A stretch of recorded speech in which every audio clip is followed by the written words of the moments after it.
So the first one I've got here, Carl, is that Mania is now going to be over 2 days, which is probably a little bit old news by now. But we haven't talked about it yet on the podcast, so I just wanted to raise that one. So what do you think about this whole moving it to a 2-day event? I mean, it's not ideal, is it? I think probably the only reason I can think of for them doing it is, to still give everybody an opportunity to make a little bit of money or get a little bit of a payday, assuming that they are, still going to give out a WrestleMania payday with everything that's gone on, because, they've scrapped, some of the things that they would do because of, the restrictions and things that are in place. So I feel like you've had to almost put it across 2 days just to kind of fit everybody on without it being a separate, fucking 15-hour show. Yeah, I think you're quite right. When one of the other points I had was about the both the battle royals have been dropped, which makes a lot of sense because purely because of the number of participants. But like you say, that's a lot of wrestlers suddenly who aren't going to be there on the card. So I take your point. I never considered it like that, but they probably are having to put it over 2 days just to fit everyone in without doing like a battle royal or something along that line. But I do have a lot of sympathy for the situation they're in. This is like their biggest event of the year, and it's going to be a really hard thing to do.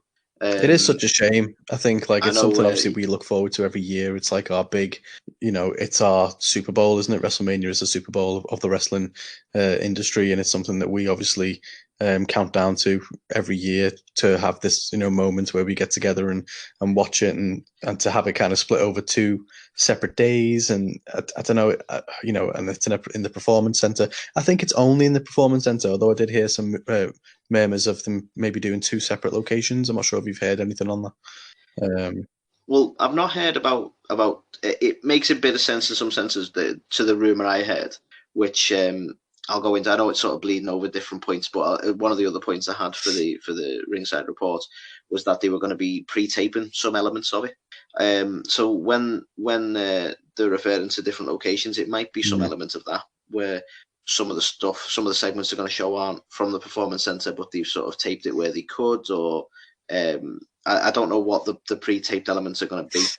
Maybe it's just them trying to get a leg up and going, right, well, these 2 people can come down this day, so we'll get that recorded and boxed off. Well, I think one of the biggest talking points, that I wanted to get across on this segment was in terms of what they're taping and how they're taping it. Like, word has it is that they're actually going to, from this week onwards, really, they're going to start kind of bulk or batch taping things. Like taping multiple episodes of Raw and things like that, so they don't have to keep setting up each and every time. But one of the big interesting points of that is apparently they're going to be taping the post-Mania Raw before they've actually taped WrestleMania. Before the actual WrestleMania show. I'm assuming it's live. In fact, no, it's not. They are taping WrestleMania, so I think that itself, I'm really worried that it's going to be spoiled for us, because I was worried enough that the fact that they were taping WrestleMania, but if they're taping the post-Raw, the post-Mania Raw, then there's a lot there that can be leaked. And what we've seen as well is that stuff can get out. I mean, look at the footage that got leaked of that SmackDown where they'd stopped in the ad break, and that got leaked out. So it's not like it doesn't happen. So it does massively increase the potential for that. The fact that they're both pre-recorded, but the fact that we could get a spoiler for post-Mania Raw, that ruins Mania for us. There's gonna be a lot of avoiding social media. That's what I mean. It's going to be so difficult, especially for us doing this line of thing with the podcast and trying to scour what's going on to talk about these segments. And then I'm just really worried I'm going to stumble across something which it's obviously going to ruin it. But it's crazy times, isn't it? It's unprecedented, and I suppose we just got to kind of roll with the punches with it and just take it as it comes. But I really hope it doesn't get spoiled, and I really hope that they do go all out with it. So similar to what AEW did with Dynamite, and they put on the best show they could. I think didn't AEW go all in? Well, I think the next pay-per-view is In Out Shake It All About. So we're getting there. But yeah, I think as long as it still feels like WrestleMania, I don't want to see fucking Performance Center on the walls and stuff like that. Like, I want them to still go all in with a pyro. I want them to have an element of a stage. It needs to feel different for a Mania. Yeah, they need to. That's the thing, because like you say, and I think you hit the nail on the head. This is our Super Bowl as wrestling fans. This is like just to emphasize the level that the WrestleMania is at for wrestling fans. This is the one thing that always brought you and me back to wrestling. Even when we weren't watching it on a regular weekly basis, you get to the Royal Rumble and it'd be like, well, we'll watch the Royal Rumble because they're always good. And then you build into the road to WrestleMania, and it'd always grab you. Every year it'd grab you, even if you weren't watching it on a weekly basis. And that, you know, it is a big show, and they need to make it feel like a big show as best they can. I understand, you know, it's difficult. There are restrictions now, but even so, if they're going to put the show on, they're going to have to try and make it feel as big as they can. And, what better way to put on a big show than to have the big show? Yeah, that's a fair point. I think they might take us quite literal when we say put on a big show. And that's probably the solution right there. Just put them on. Just put them on all matches, both days. What more can you want? That's it. Yeah. So I mean, I think that pretty much sums up all the sort of news and rumors around Mania. So the next one I've got is actually, it's a bit, I don't know if you technically call it news. I just found it interesting. It's something I'm going to be looking out for out of curiosity. But I read an article that's. Not because I forgot where I read it, but for the sake of anonymity for the article itself, that what the suggestion is that there's, and this hasn't been substantiated, but the suggestion is that Vinnie Mac himself has sort of done away with the 10 count. And I'll explain that by saying, even when the referee does a count out, he would now hold at 8, and they never actually get to the 10. They don't let them get to the 10 because when they're going out of the ring, it's usually to do a big spot. So basically the article was just emphasizing the fact that it's become a bit useless because they'll linger on the 8, or they'll sort of slow the count down as much as they can because the big spot's happening anyway. So it's become a bit of a, what's the point in even doing it kind of thing, and you see it less and less. And the idea is that it's just slowly being abolished by Vinnie Mac, really. And it's not something I've noticed. But obviously, we see a lot of out of the ring action these days, so it's something I'll be looking out for on the next one. I'll be honest. But what do you make of that one? It's bizarre, isn't it? I think it's probably true because it's such a Vince thing to do. But I think it is a really good point because I can't remember the last time there's been some stuff going on the outside, and then usually the heel, let's be honest, one of them kind of rolls back in the ring for a split second to break the count and then comes back out. I can't remember the last time I ever saw that really on WWE. So maybe, I don't know, yeah, it's a I'm bit guessing of a shame, it's just because Vince probably doesn't want, you know, to have to explain to people why they're rolling back in the ring and out. It's just let it take place on the outside, and then once they're done, bring it back on the inside. So, but yeah, it seems like a weird one. You know, if that is the case, then you may as well just bloody abolish the count because of it means nothing. That's the thing. I think to put the pressure on the referee to not count too fast, or to just end up holding it, so you had like your normal 8 count and then another fucking 10 that haven't been counted, it'd just be a bit useless, wouldn't it? So if they are gonna fuck around with it, then they might as well just drop it. But at the same time, I think it misses a little bit when you've got that intensity of trying to get back in the ring. You know, I don't know how to feel about it. It's not a big deal, as it were, but it's just another example of WWE sort of doing whatever they want with the rules. Sometimes they're there, sometimes they're not. I think it's one of them. I can't ever see it being abolished because I do feel like you'll always get to that point where you don't want to have either wrestler in the match kind of lose out. So it's always a good tactic to end up, you know, having it result in a count out means that, you know, both participants end up strong. So I think maybe it's just more of from a day-to-day standpoint, don't put any emphasis on it, but then, you know, they'll probably use it tactically as they need to do certain kind of finishes. Yeah. No, it's a fair point. Yeah, so again, just it's not so much a news thing. That was just something I wanted to sort of bring up, really, because I read it. And the next one, I suppose, is it masquerades as news, and this is kind of one of the reasons I want to mention it, because I'm seeing a lot of clickbait at the minute over CM Punk, which typically happens once a year. But I don't know if you've seen any of these, Carl, but they do make me laugh because it's like, it's always phrased like, will CM Punk be returning at WrestleMania? And then you click the link and it's, no, we won't. It's like, thanks, pricks. So from what I can see, from the many, and I haven't clicked them all, by the way, I'm not someone who falls for it that often, but I have clicked a couple, and from what I can see, no one's saying there is any suggestion that he is coming back. However, I thought it might be a nice talking point of, do you think we could see a Punk return or maybe a big name return just to add a little bit more impact to a weakened Mania? Honestly, no. I think WWE don't kind of. I can't see them putting that level of surprise or big name into WrestleMania this year, just with all the circumstances. I think quite conversely to what AEW did by unveiling 2 brand new debuting superstars. I don't think really WWE are going to do anything wholly shocking this year with it. I think you might potentially get Hogan or someone like that come back for a little thing, but Yay. But no, I don't think. I definitely don't think we'll see Punk. I feel like that's something which it needs the crowd reaction, really. Just because I know, yeah. I don't know. We kind of saw him come back without a crowd when he came to WWE backstage, and no one gave a shit.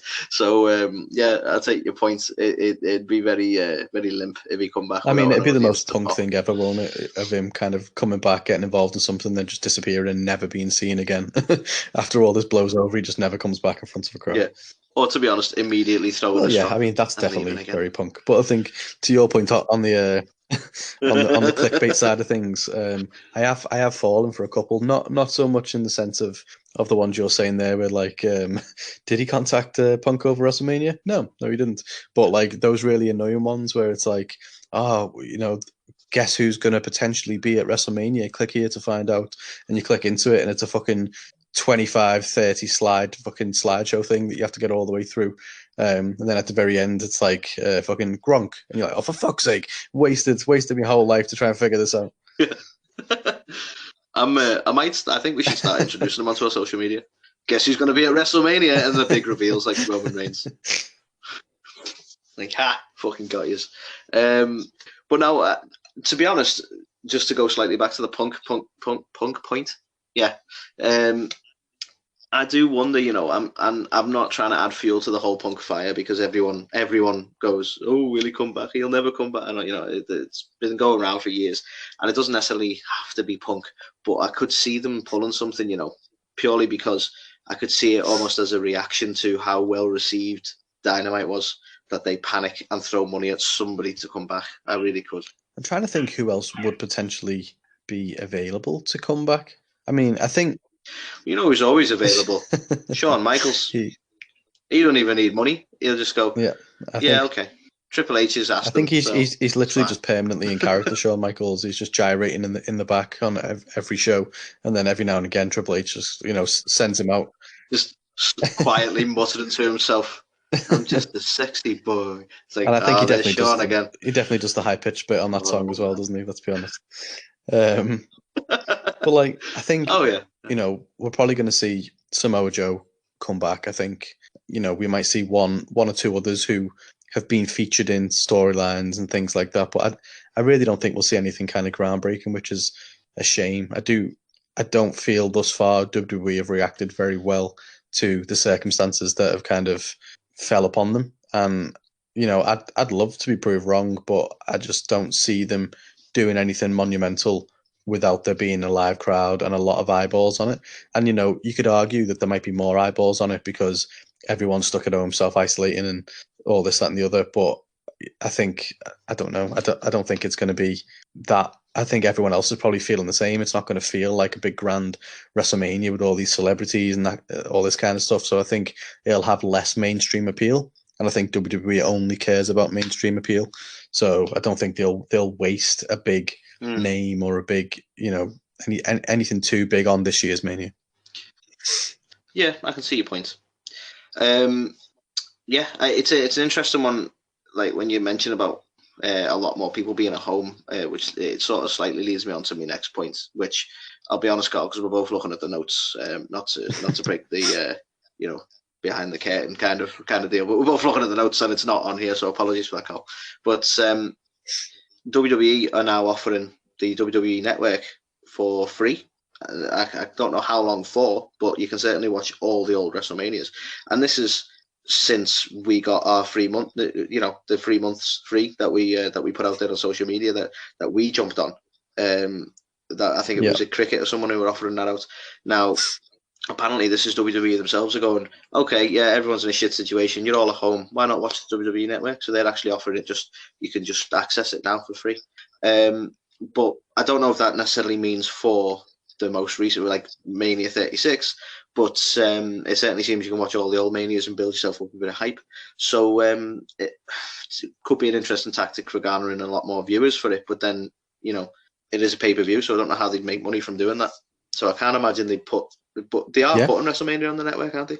Yeah, so are they just... Is everyone just going to watch it for nothing? I'm guessing that if they've taken that approach, from a marketing standpoint, they probably had to offer it as a free month. And if that is the case, then you are going to get Mania for free. So fair play to them if they have. I mean, it's awesome PR for them to go, we're all in a shit situation, we're going to put on the best show we can, and you're going to get to watch it for free. It's fucking boss PR for them.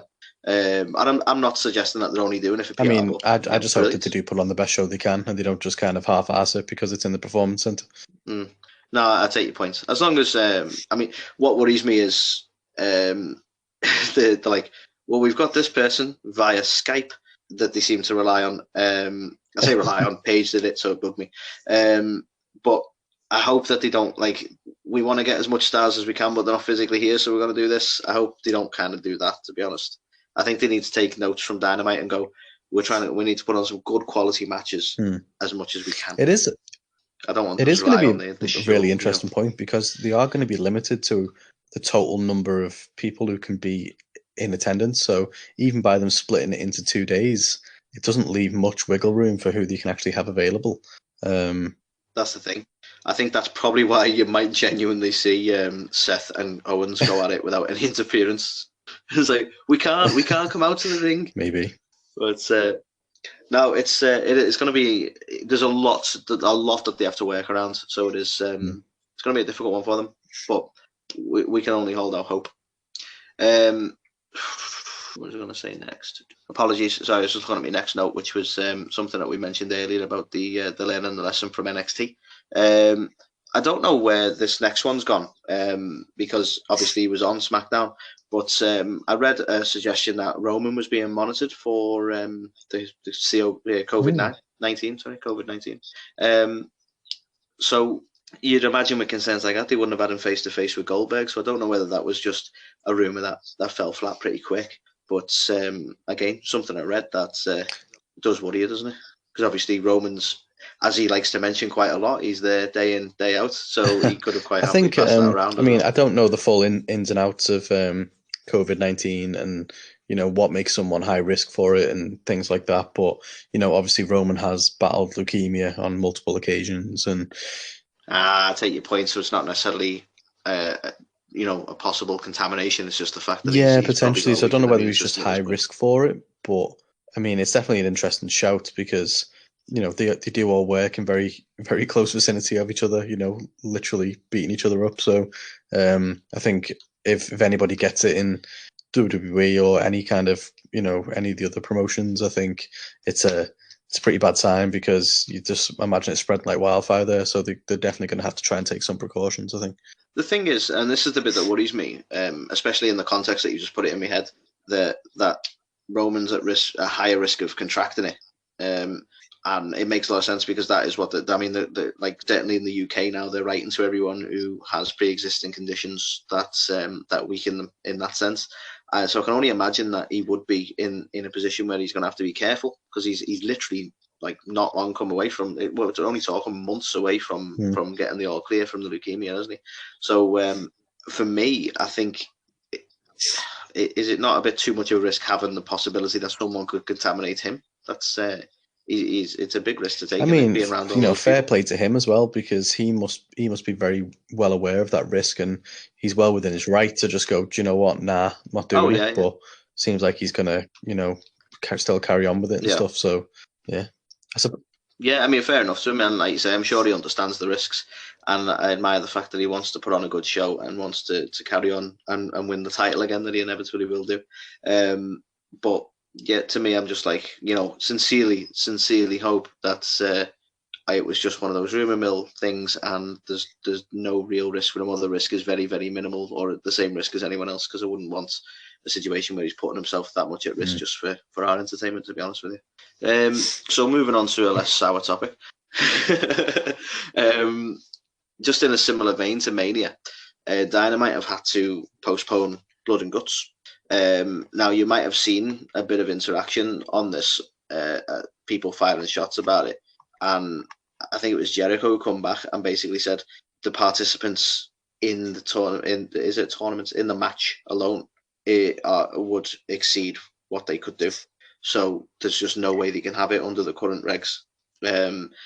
So that's basically that. People are moaning about it, but whilst the situation is what it is, it's postponed indefinitely. Now, they're obviously still building to it. That feud's still building there. That match for the Elite versus the Circle is still very much happening. They're talking about Matt Hardy and Jericho going face-to-face next week, well, this week as it is now.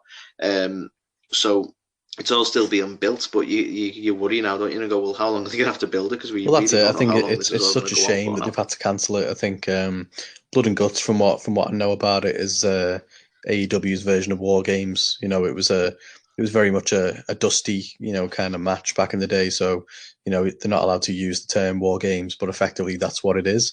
2 rings, big cage, and that's kind of the plan that they were going to go with for it. So it is such a shame that because of these restrictions, they're not allowed to go ahead with it, because I did think that they did a really decent job. And it is a shame, based on this week's Dynamite, that they executed so well that they're not actually going to be able to feed off that and bring it full circle. So they are going to have to pivot quite a bit there. I think what they're doing now with the Hardy Jericho thing, for example, it's like, how long can they keep it up for? Because, there's no clear definition of when these restrictions are going to be lifted. So it's like, does it just get dropped altogether now? Just get replanned for, God knows how long in the future, or it's just uncertain times, isn't it? I think it certainly is. And for me, looking at the way Dynamite are, they're very aware, as you rightly pointed out earlier on in the podcast. And because of that awareness, I think if it moves on too long, I think they will close the feud down in a different way, so that it's not carrying on and getting stale. I think they will react as they need to. So it might be that we don't see either the match at all this year, or we don't see it with necessarily the same, the Inner Circle versus the Elite. It's all purely speculation, but the longer these things go on, the more you think we can't possibly know what's going to happen with these matches. So moving on. The next one I wanted to mention was Braun Strowman and Lance Archer having a bit of a back and forth on Twitter. And the reason I wanted to mention it is the back and forth, it felt more playful than anything. I don't think there's a true animosity between the two of them. But it makes you wonder, what's the purpose? Because, don't be wrong, it'd be nice to see a match between the two. I believe a lot of the Lance Archer fans would quite like to see that match. I don't know enough about Lance Archer, sadly, to be built on that side of it. But apparently there's it'd be like, oh, that'd be brilliant to see. But the reality of it is, we're not going to see it. There's no good working relationship between WWE and AEW anyway. So I just wanted your opinion on like what you thought of this little back and forth. And for me, I couldn't see the purpose of it, because it's not like they're building towards a match in any sort of way. Yeah, I think. I mean, I really like Braun Strowman as a character, and I like what his kind of career trajectory has been, and all that good stuff. But I get the impression he's a bit of a dick, because I mean, his social media presence is literally like, he got into something around independent wrestlers who obviously are impacted by all this COVID-19 stuff, where they're independent contractors. Really, they're not really covered by the fact that they're literally not allowed to work. And basically, Braun's saying, like, was kicking off at that, saying, well, fucking hell, I fought tooth and nail to get to where I am, and I didn't have to start a fucking GoFundMe page and all this kind of shit. And I was just where he was talking about, like, he was like, I didn't make any money doing that, so I went back to basics and drove down to such and such a place with like $50 and to my name, and now I am what I am. And it's like, fucking hell, he comes across as a bit of a twat, to be fair. And I don't know, I'm not a massive advocate.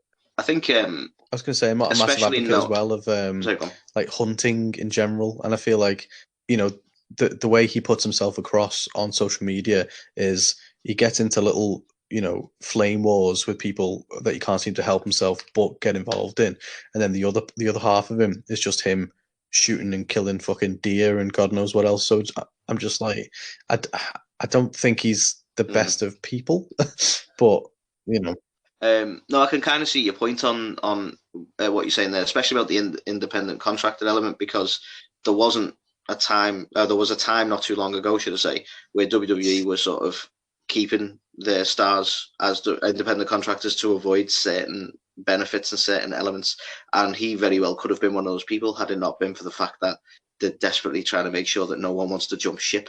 So he's in a fortunate position, but if he'd have joined WWE at a different time, he would have been an independent contractor and probably been on the other side of it moaning. So I think it's a stupid shot to take when this guy's selling merch and making money, so he's nothing to worry about. It's a nice position to be in. Well, exactly. You're gonna have a comment like that, isn't it? It's easy to be that way when you're on the other end of it. So yeah, I think just him in general, the way his demeanor and the way he comes across on social media doesn't do him any favors. I think he's one of those guys who, maybe he should just take a bit of a break from social media, because I don't think it's going to help him in the long run. Yeah, no, I totally agree. I mean, that being said, I wouldn't tell him to his face, but yeah, I totally. I think we should release a shirt that says "Get these hands," and then on the back, "Off social media," or or off the keyboard. Like that. I like it. I love it. I think that needs marketing straight away. So the next bit I wanted to mention, and just purely because I hate toxic fans. I've mentioned it a couple of times about people moaning about WWE or WWE wrestling's fake, and it's like, yeah, that we've all known that for a very long time. But anyway, we had a little bit of a back and forth between Cody and a nameless fan, who I will remain nameless, who basically they're having a shot at saying about AEW's relying too heavily on former WWE talent. And Cody, and I am paraphrasing, but basically Cody come back essentially saying talent is talent, and Dynamite don't care what their background is. They're not going to deliberately avoid someone because they were in WWE. And I think that's a really good way of looking at it. And we've seen a lot of former WWE talent come across, yeah. But if they're not doing it in the same way that TNA are doing it, where they're going, you get a contract just because they're from WWE, then there's not a problem. But the way he's saying it is they're not just throwing contracts out there. They're carefully going, they're a talented person and we're going to have them. And imagine what we'd miss out on. We wouldn't have the likes of Brody Lee. We wouldn't have the likes of Matt Hardy and that coming across because, well, you're WWE, so you've got that brand on you, so we can't take it. It would be ridiculous. But it's nice to know that AEW are not just, handing these out willy-nilly, that they are careful about it. But at the same time, that they're not just going to go, nah, fuck them, WWE. They're actually going, well, you're a talented person. And let's be honest, Jericho and Cody are both WWE alumni and are very fucking talented, and they are like part of the founding elements of AEW. They're a brand new wrestling promotion. They can't just form this promotion with the. If they would have started day one and the only people signed to that roster were the likes of MJF, Darby Allin, people like that, people wouldn't have tuned in because they were like, who are they? So they have to sprinkle in that level of well-known names, as well as up-and-coming new talent who can ultimately, they're going to introduce that talent to a new audience, and they're the kind of talent who eventually will get themselves over and become the new talent of the future. So I think, to your point, they're handling it really well. AEW, they're not just going like the TNA route of, okay, well, we'll just sign this guy. He was in WWE, about 10 years ago, so people will know him. They're bringing people in who are big stars, like the likes of Moxley, the likes of Jericho, that are still current. They're not past it. And the signing the likes of fucking Luke Harper, who's really underutilized. Fucking Matt Hardy. Yeah, like, I'm not being funny. If you'd never seen WWE before, you're more chance of damaging Luke by seeing WWE is the point I'm trying to get across. I suppose it doesn't go in his favor that he's a former WWE talent because they fucking wasted him. So certain ones, it's like, no, I'd rather not be labeled with that company. Just because of the ridiculous time they had there. So, it's not always well, we're going to get some viewership because of this. Don't get me wrong, like Jericho was a big draw, and Moxley was a massive draw, and let's be honest, it made a lot of sense putting the title on Jericho. Jericho, who was a massive name in WWE, putting the title on him was, like you say, it was getting people in and getting people watching, and that made sense. But then we build people up around him, and then now Mox has got the title, who again, not as big a name, but he was a former WWE name. But I can guarantee, or almost guarantee, the next person to take the title, the one who eventually takes Mox out, will be probably not be a WWE alumni. You've got me thinking actually now who is going to be next, who is going to be the one to do it. But I could see Hangman, because he's building up really well as a fan favorite. I think it'd be an interesting dynamic because Hangman is, the fans love him, and Moxley, the fans love him. So it's kind of, I don't know who would play the heel. And I know AEW have come out and said they're not necessarily facing heels, but you can't just have two tweeters fighting every week. You do need an element of good guy, bad guy, someone to root for, and someone to boo. So I could. That being said, though, and I do think you can't totally avoid that dynamic. You do need the good guy and bad guy a lot of the time. I do think this is probably one of those instances where it could work. I think if they had a more playful match between the two, where it's like they're both basically trying to out badass each other, that could work for me, where neither of them are necessarily the bad guy, but you're trying to find out who's the sort of biggest badass in that sense, because they both go for a very similar gimmick in that sense. Like, I suppose the Mox is technically more hardcore in elements, and Hangman's more of a stone cold kind of guy. But even so, they're both in that sort of gritty element, aren't they? And I think that's probably one instance. I think for me, I've been thinking about it then as we were talking. If I had to put my money on anyone right now, I think Pac might be next. Yeah, I mean, Pac, to be fair, he's had a really good showing in his time in AEW. But the reason I probably wouldn't go for Pac if I had to bet now is just because they've put him into this death triangle. And they're obviously building something here with the amount of trios that they are building up.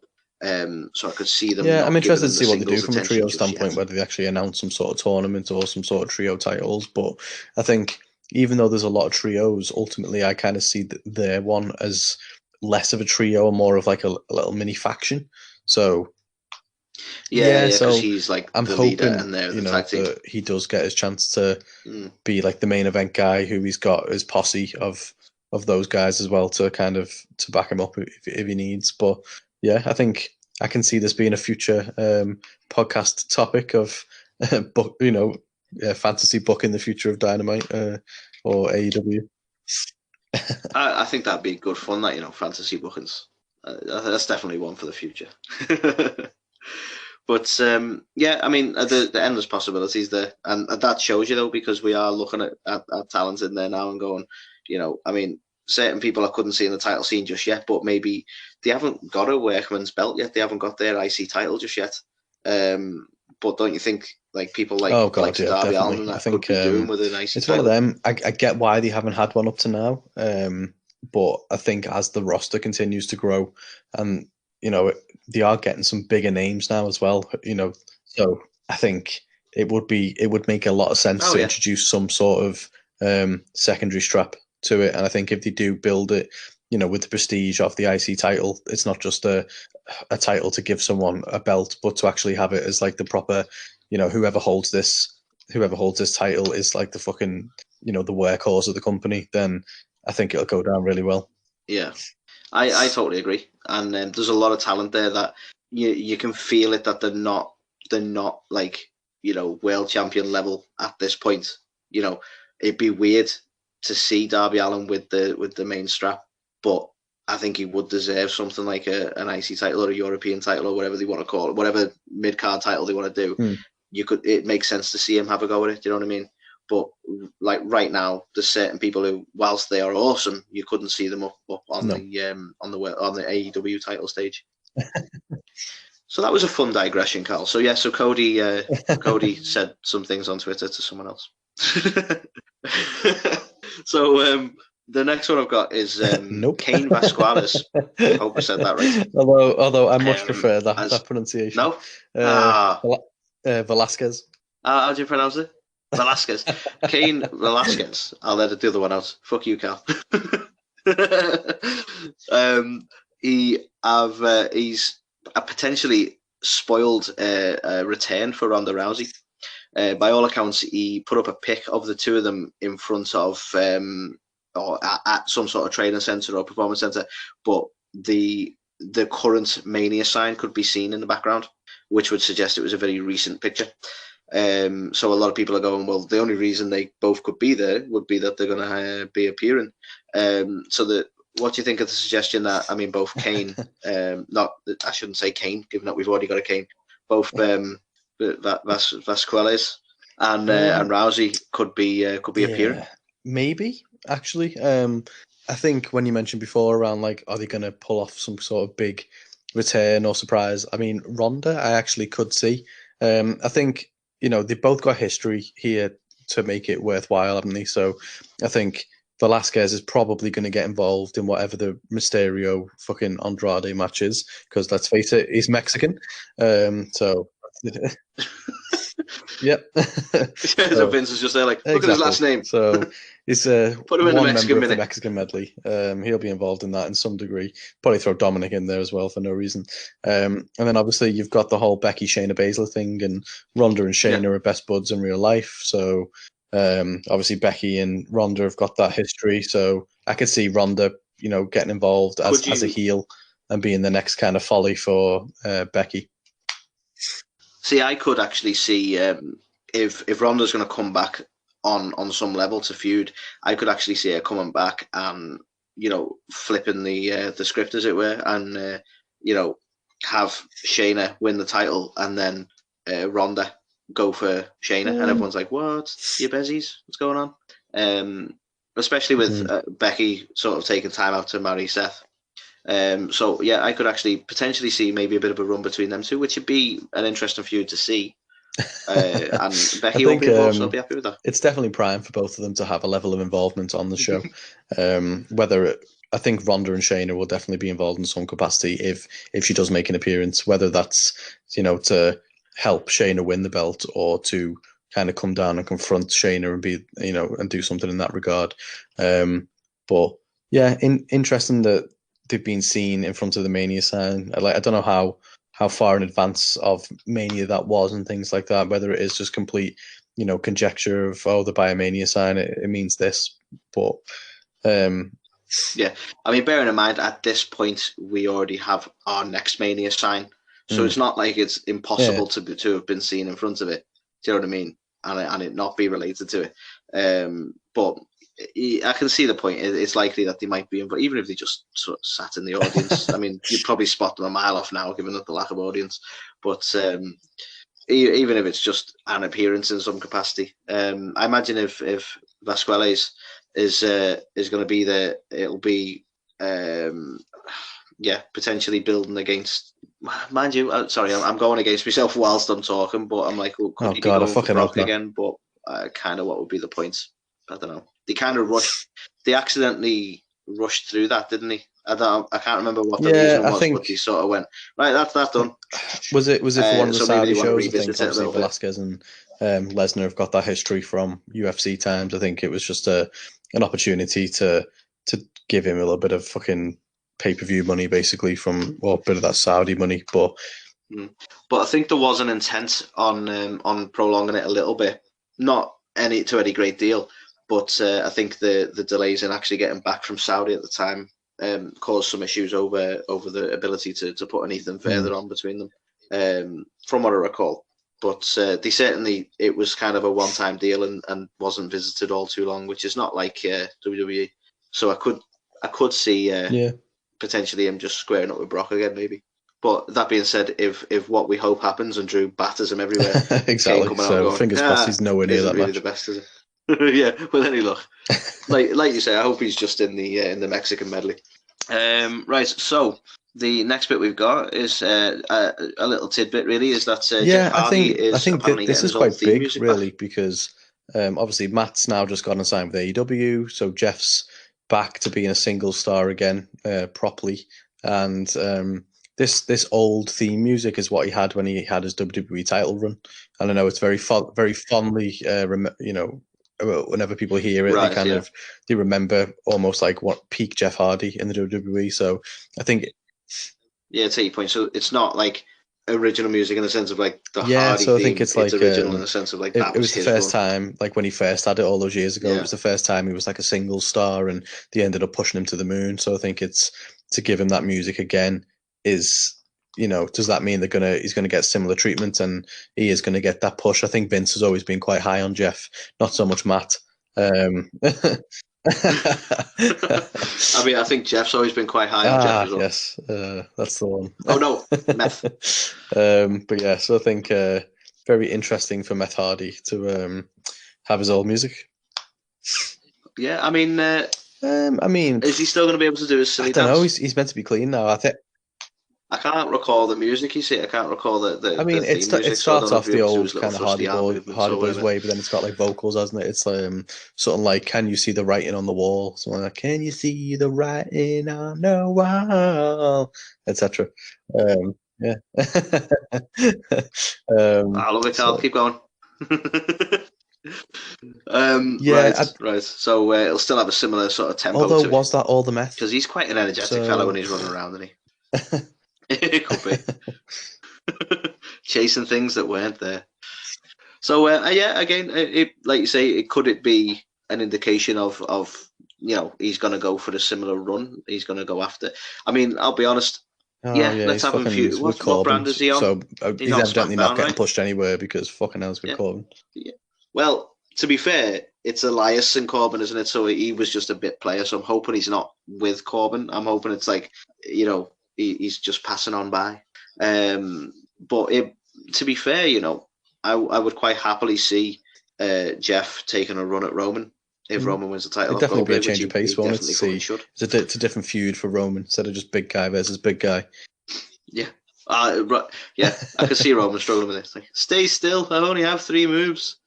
But I would quite happily, if they're going to give him a push, I would quite happily see that push after Mania when Roman gets the title. I think I'd quite happily see that feud build. I don't know how they'd instigate it, but yeah.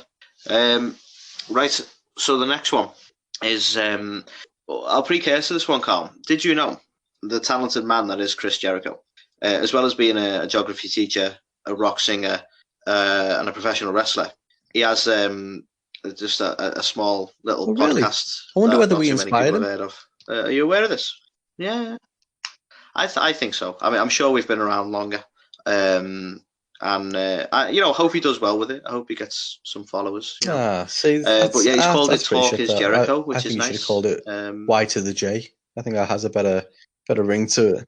Hey, yeah. That would with a 2 instead of. I think that'd work really well. To be honest, with his new gimmick, he could have called it the Podmaker. But joking aside, he's recently had Matt Hardy on Talk is Jericho, which sadly, Carl, I've yet to listen to. So I've only got. So I didn't listen to the whole show, but I listened. Did you listen to the specific segment with Matt and Jericho? Are you happy to give us a run through then? Because you're probably I've sort of read up more than listened to, and it is on my list of podcasts to listen to. But you're probably more equipped to run through. Yeah. So it's ultimately Matt was kind of discussing, him winding down his contract and the options that he had available to him, and effectively he said that he pitched idea after idea in his time in WWE, and he just wanted that creative freedom to get himself something different, and he literally pitched so many different ideas, and just none of them resonated from a creative standpoint with Vince. So obviously he contemplated potentially going to NXT, but then he said, ultimately, like he said, if Triple H was actually in charge, he could have quite possibly seen himself going to NXT, but he basically said ultimately it's the same boss. So even though NXT is Triple H's baby, it's still Vince who's got the final say on things, and it just seems like Vince just didn't get the whole broken gimmick and what Hardy was trying to get across, and just shot down every single idea that he had. So ultimately, Hardy made the decision that he'd be able to kind of express his creativity more and have more control over his character and things in AEW, which I think we'll both agree is the right move.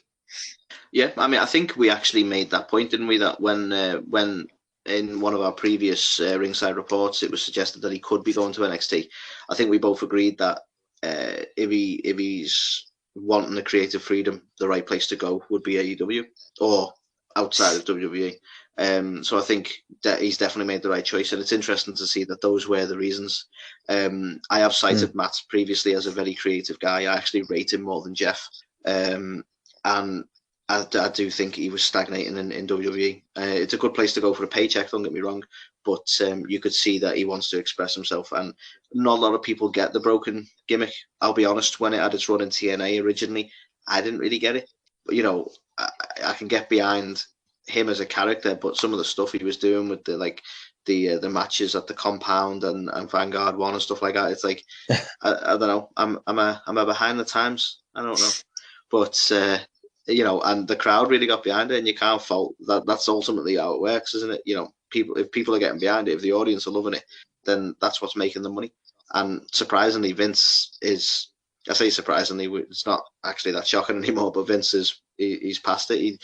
I've always found interesting is Vince has never got behind Matt as far as the Hardys go. Like you mentioned earlier, he's always been sort of like high on Jeff, and I don't know why he never really got behind it. Don't get me wrong, Matt, he's had some good pushes in the past, but he was never like propelled into the title scene like his brother was. No, I think in Vince's eyes, like when he looks at the Hardy Boys, he just saw that Jeff did more flippy shit. And he was like, "Oh, the fans like some flippy shit. Yeah, Jeff must be the good one." And then, as soon as Vince forms an opinion, it's very hard for him to ever change his mind. So, I think, well, that's it. And I think, I think you've mentioned before on previous podcasts around Matt's creativity. It's not just the broken and woken gimmicks of late. Like, he has done loads of different things. He had the Mattitude and the version 1, and that for its time was really creative. He had he really leveraged WWE.com, which wasn't even a big thing back when he was doing that stuff. And he had his little protege with Shannon Moore and stuff like that. And so it's just like, I don't know. He's always kind of excelled creatively. I think Jeff's always just been a case of, I can do some flippy moves, and I can kind of dance with some neon lights, and I can paint my face, and that's pretty much it. And it's no disrespect to Jeff, he's a really good athlete, but from no, well, that's the thing. In the ring, he's fantastic, but you don't really hear him on the mic too much. You don't really see much of his creativity, and that's because and I think he pales in comparison to his brother. To be able to reinvent yourself several times, that's why we think Jericho's so great.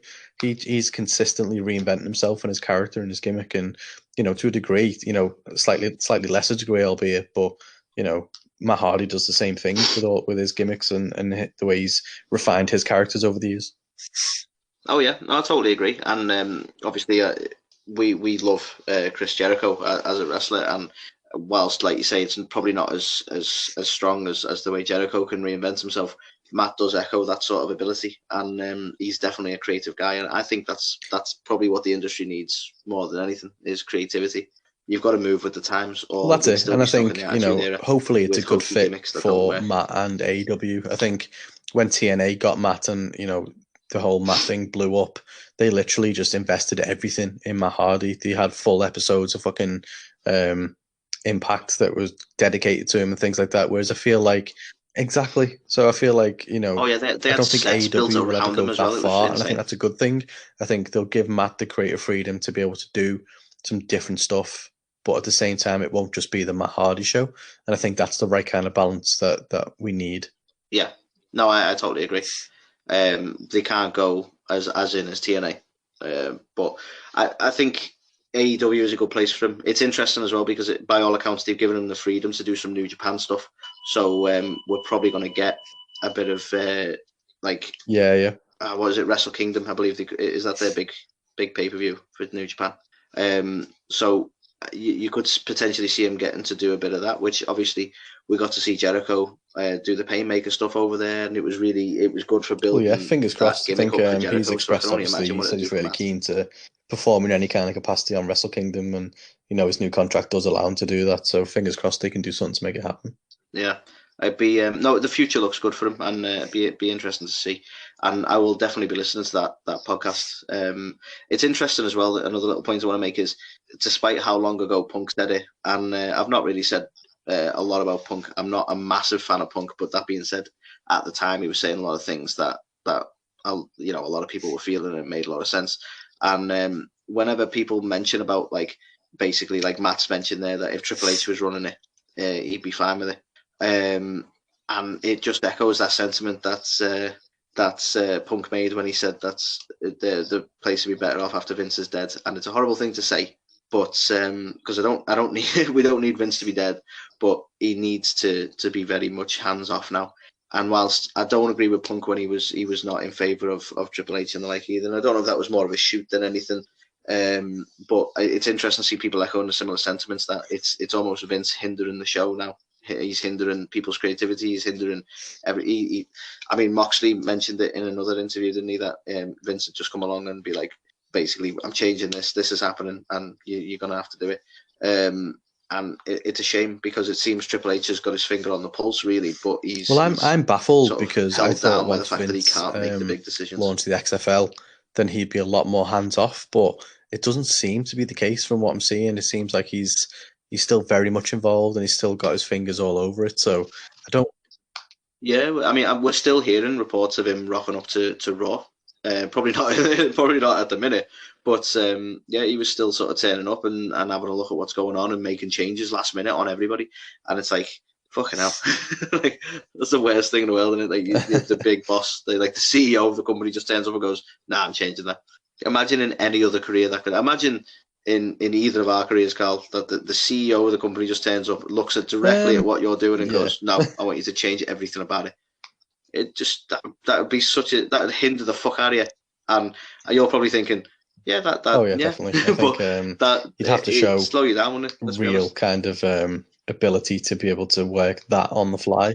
So certain things, I think, get dropped and changed probably without any sort of pushback, really, which is a shame. You know what? Honestly, I'm not sure. All I know about Heyman is that he's still involved to a degree, and there's still a few superstars who are still classed as Paul Heyman guys. So I think Buddy Murphy and Cedric Alexander and a couple of others apparently are, Yeah, I'm intrigued by the amount of sway Heyman potentially has, purely because I've heard that he was fighting tooth and nail for Baszler to keep her push, because Vince is not keen on it. But she's keeping her push, so it makes you wonder whether he's able to get through to him as well. I think, I mentioned on a quite like Heyman. I think he's a creative guy as well. The way the Elimination Chamber unfolded, that was a Paul Heyman idea. It was one that he wanted to do a few years back with CM Punk, but it got kind of vetoed. So for them to, allow his idea to go ahead and kind of approach it in that sense, it must mean that he's definitely got some level of pull, especially if Vince isn't even that high on Baszler, in the first place. Exactly, yeah. Or even if it's not pull, but he's got a way of explaining it to Vince, or talking him around on certain ideas. But certain things can still come across, and that's why you see a bit of a mixed bag with WWE. That some things are brilliant and some things are fucking awful. So for me, that's pretty much the Ringside Report. Do you have anything else that I might have missed there, Carl?